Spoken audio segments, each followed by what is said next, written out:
Hi, friends. Thanks for tuning in to the Mental Fitness Unscripted podcast, where our conversation will encourage your healthy living journey. Inspired by our Team Quadzilla coaching motto, healthy living starts between your ears, we talk about mental fitness in ways that challenge us to think about our thinking regarding topics like habits, leadership, exercise, values, marriage, parenting, and faith. Our hope with this podcast is to sharpen you as we sharpen ourselves to be all we were made to be. So let's dive right into the conversation on this episode of Mental Fitness Unscripted. Morning, Chad. Hello again. Nice to see your smiling face. Yeah. I'm only partly forcing it this morning.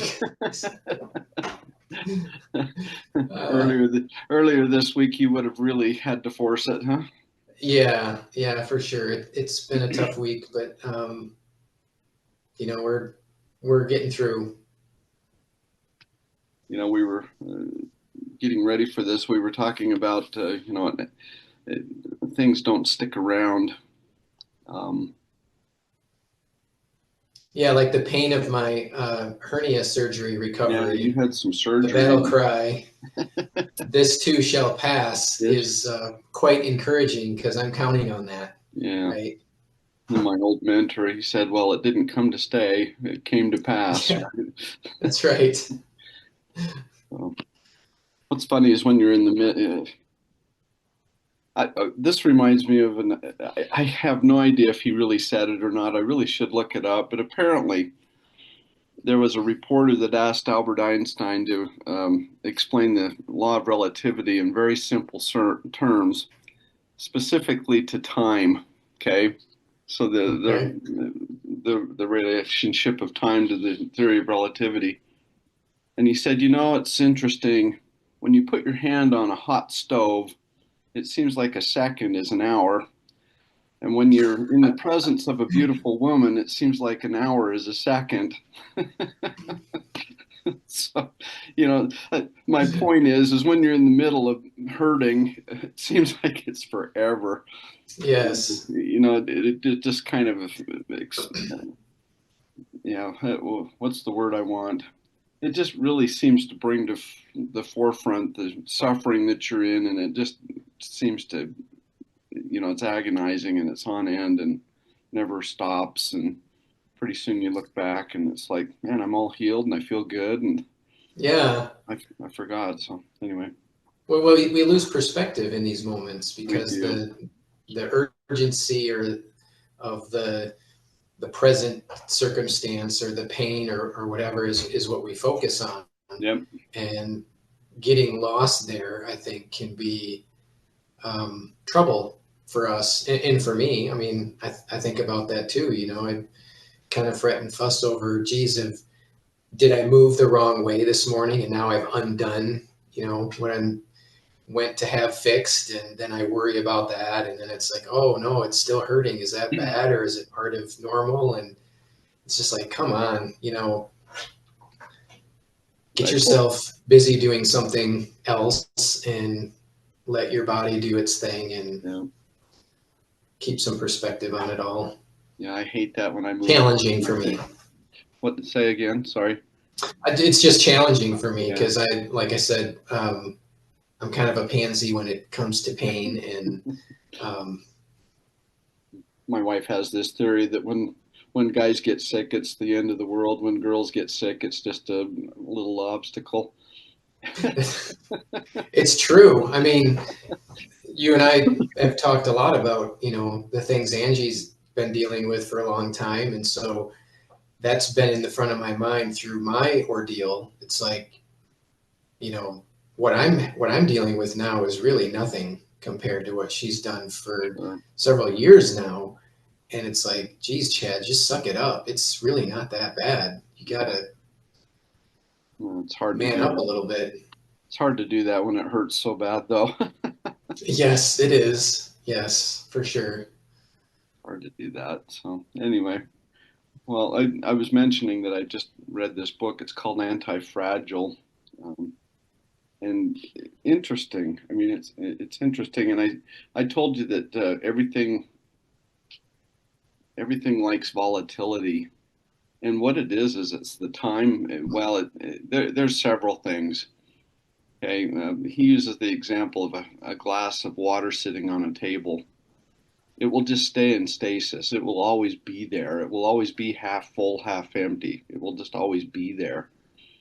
And Okay. so to make change there has to be some volatility, an earthquake and it tips it Mm, off of the table and spills it, or somebody bumps the table, or it kind of goes back to the Newtonian thought of an object at rest will stay at rest unless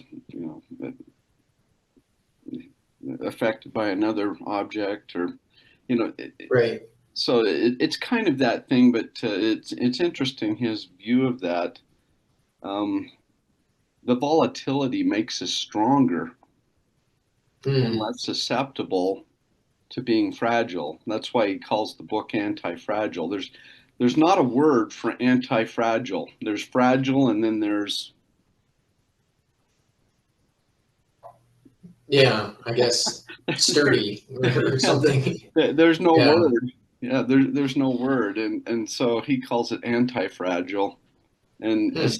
essentially, it is going through life, and when life throws you the challenges, you just throw the challenges. This is kind of I can't remember who said it. I think it was Epictetus. Was it Epictetus or was it Aurelius, Marcus Aurelius? One of the two. Sorry. Anyway, he said that when you throw things, I'm paraphrasing here. I don't have it in front of me. I'm sorry. But when you throw things in fire, the fire just it builds. Whatever you throw in the fire, it just consumes it and builds as long as Right. it's big enough. Okay. Now, if I've just got a small flame and I throw something large on it, if I've just got a little small fire and I throw this big box on it, all I do is smother it. Right. Okay. Gotcha. And so that's this guy's point is that you put yourself into a place that when life throws you these things, it just adds to your life and you become more Mm. anti-fragile. It's not that you won't break, it's just that you become stronger. So similar to the idea of like you see the trees that are along the banks of a river or Mm-hmm. on the edge of a cliff. Mm-hmm. Um, near me, there's this really great park called Hocking Hills in central Ohio, and there's some incredible rock formations in the forest there and waterfalls and everything. But it's amazing to see how the trees will appear to be just clinging to the side of the cliff Yeah. and yet growing straight up in in great health. And how do they do that? Well, it's because they've been tested by, the earth there and the stones and the wind and the weather, and they have Gravity. Yeah. strengthened as necessary to hold in place. And that's the picture that I think of when you talk about this idea of anti-fragile is having the requirement of the hard things to gird up the strength to stand tall still. Right. This in contrast to going upstream along the creek or whatever is operating the waterfall there by the cliff where this tree is just clinging, and Yeah. its only way of getting moisture and nutrients is from that rock and from the mist of the you know Yes. or the rain, and so it fights for everything. But then you go Yes. upstream on the creek and you've got these trees that the roots will go out in the water, and it's got that nice loamy Mm, soil that it can grow in, and it right. grows up big. Have you ever noticed those little ones clinging to the side of the cliffs? They're not very big, Right. but then the wind comes, and who sticks around? That's right. Yeah. So Yep. anyway, that's his point: is just making yourself anti. Can you still break the tree off of the side of the rock? Absolutely. I mean, there could Yeah. be a wind or a force, or maybe a rock hits it or something that can break it. So it's not that it won't break. It's just that it's put itself in a position that it can withstand all these things. And if it happens, it just, it's just fuel to the fire, because the fire is big enough that it will just soak it in. Yeah, I like that perspective. It's a good reminder that when we're dealing with the hard things, that's in the sign right behind you. We can do hard things, and I mean, there's great value in that, in this perspective that, without the hard things, how can we grow? How can we become better or stronger? You've got to have the hard things. So let's not fuss and whine so much as I do when those things come, but to recognize that it's really for our good. It's like the bicycler that trains inside, there's no wind, it's controlled, he's got his speed, there's no up and down.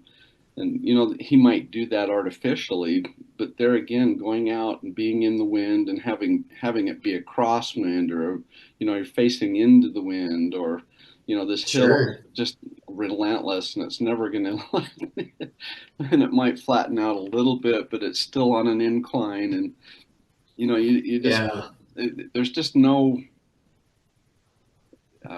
there's no replacement for just going out and doing the hard stuff. Yeah, that's fantastic, man. That's good.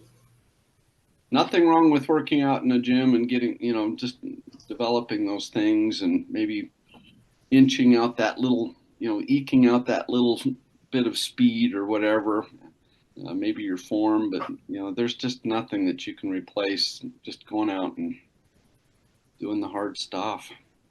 Right. Little rain in your face with the wind while you're riding your bike. That's right. Yeah, that's one of the great challenges of F3. We've talked about before. It's kind of a global network now of it's a men's fitness group, really, but it's even much more than that. The three F's are fitness, fellowship, and faith. But the purpose is to get guys together outside early in the morning, regardless of the weather, and work out together. And it's the kind of exercises that you like to do, where it's you versus you out in the elements and using your body. And sometimes the weather is really crappy and you're all kind of suffering through it together. But it's in those environments that we realize that we can do more than we think we can. And then we build up some, courage and endurance and fortitude that I think is really important, just to be our best. And so that's another thing that I think about with your story, because we really just need to be in those kind of environments. So I'm looking forward very much to getting back out to that group, because it's been a while with my injury, and embrace the suck, or see you in the gloom, as they say, because it's usually dark and cold in this season when we're out there. But yeah, so it makes me think of. There's a book I read. In fact, it's right here.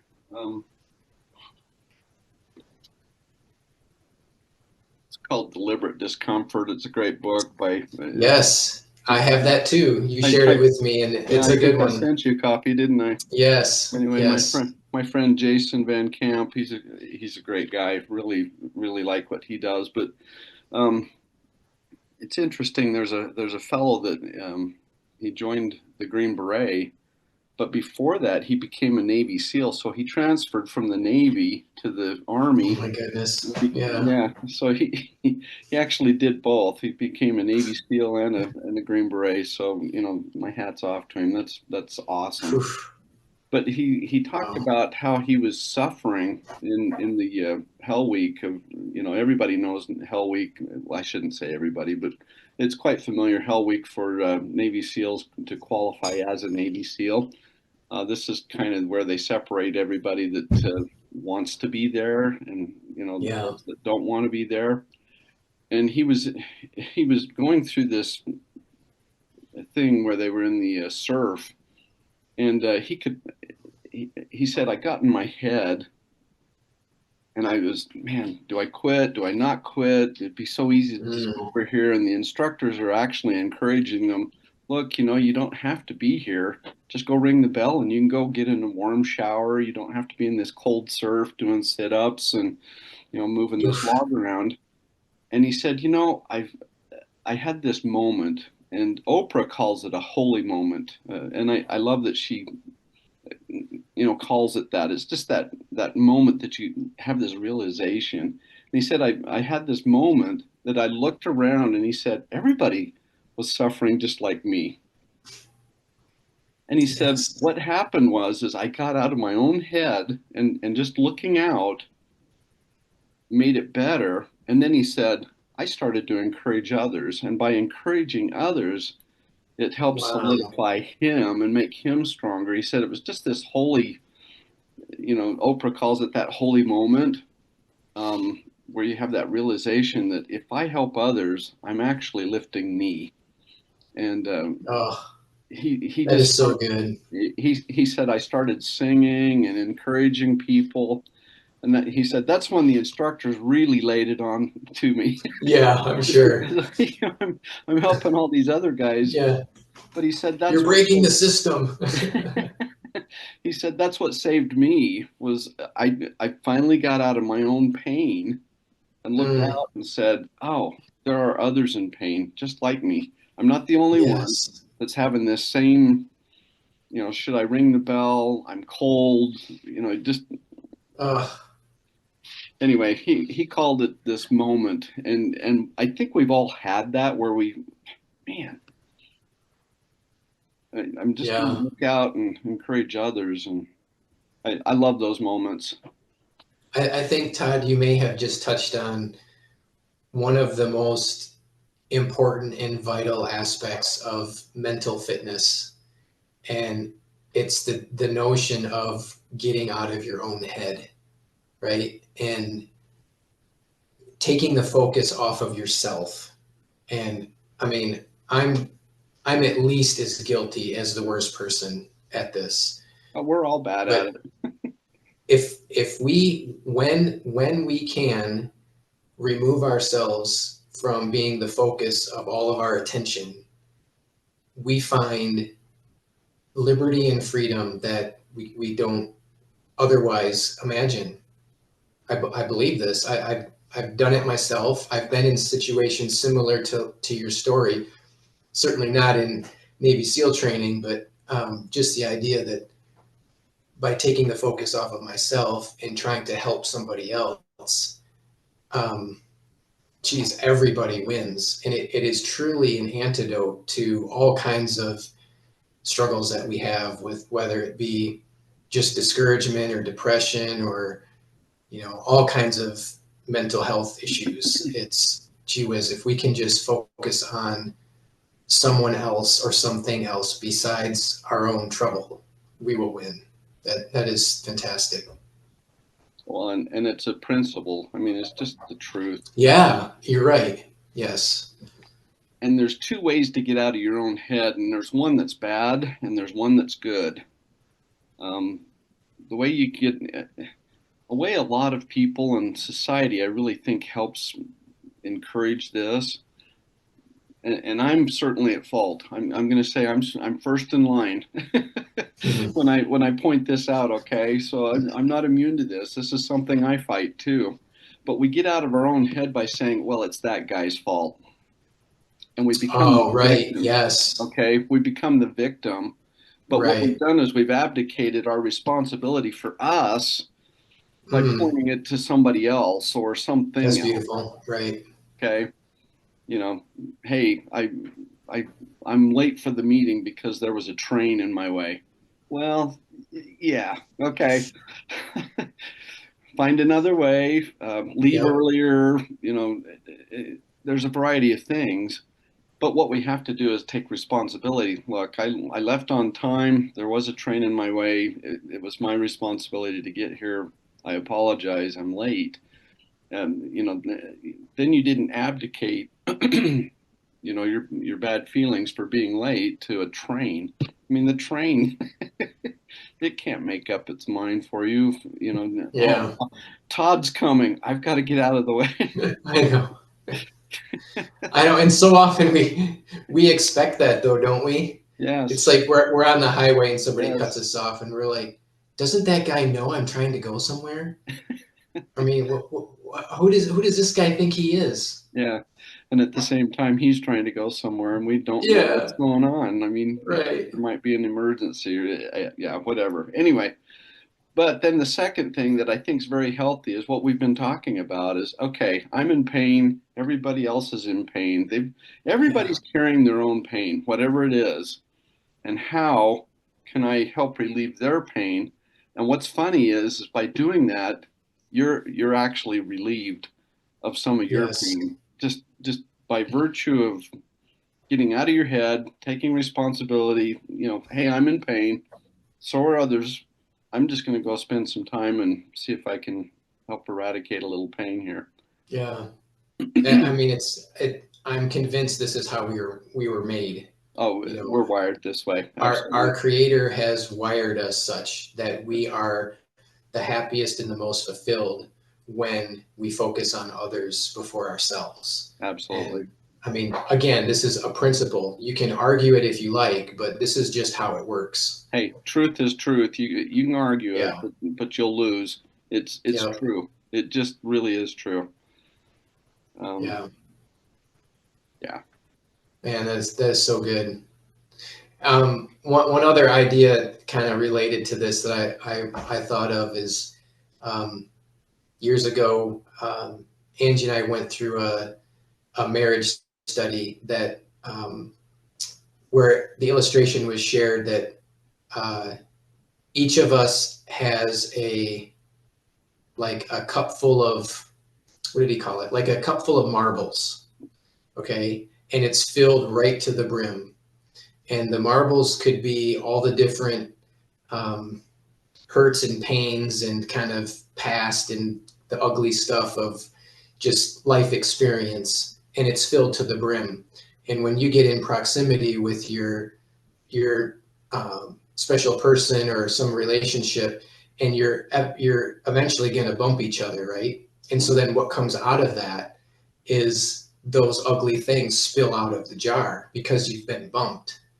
And that's where conflict comes, because now I'm speaking or feeling from those things that were inside of me all along, but have just been bumped out.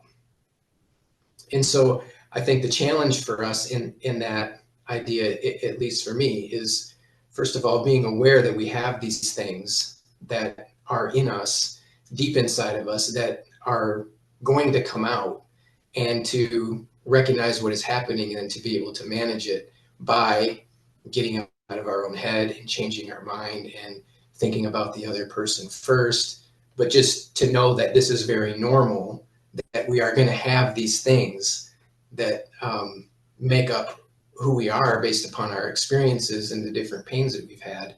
And so all of that is very real. But at the same time, it's not an excuse for us to just behave that way, if that makes any sense. It makes a lot of sense. Have you seen the video on YouTube? It's not about the nail. Yes. Yeah. I do remember that. I'm pretty sure you shared it with me a long time ago. Well, if you don't mind, I'm just going to share my screen and show it. Yeah. Yeah. Let's do it. Uh, I think it really kind of plays to this. Yes. Yeah. Hilarious.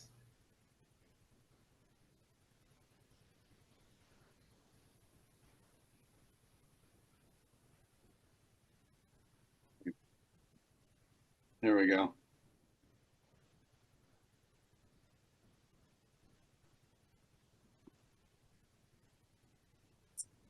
There's always pressure, you know? And sometimes it feels like it's right up on me and I can just feel it, like literally feel it in my head, and it's relentless. And I don't know if it's going to stop. I mean, that's the thing that scares me the most, is that I don't know if it's ever going to stop. Do you have a nail in your head? It is not about the nail. Are you sure? Because, I mean, I'll bet if we got that out of there. Stop trying to fix it. No, I'm not trying to fix it. I'm just pointing out that maybe the nail is causing. You always do this. You always try to fix things when what I really need is for you to just listen. See, I don't think that is what you need. I think what you need is to get the nail out. Now. Okay, fine. I will listen. Fine. It's just sometimes it's like there's this achy, I don't know what it is. And I'm not sleeping very well at all. And all my sweaters are snagged. I mean, all of them. That sounds really hard. It is. Thank you. Oh, come on. If you would just Don't try to see things now.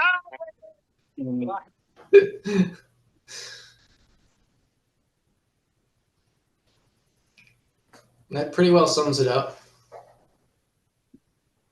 You know, and we really do all carry our own pain, and you know, just by just by caring, you know, Yeah. just trying to alleviate and get that out of our head. So anyway, it makes me laugh because I've been there. I try and fix other people's problems, and For sure. yeah. Anyway, I've been there. All right, now I ruined it, didn't I? No, you didn't. I have a parting question though. I was thinking, remember several weeks ago we were talking about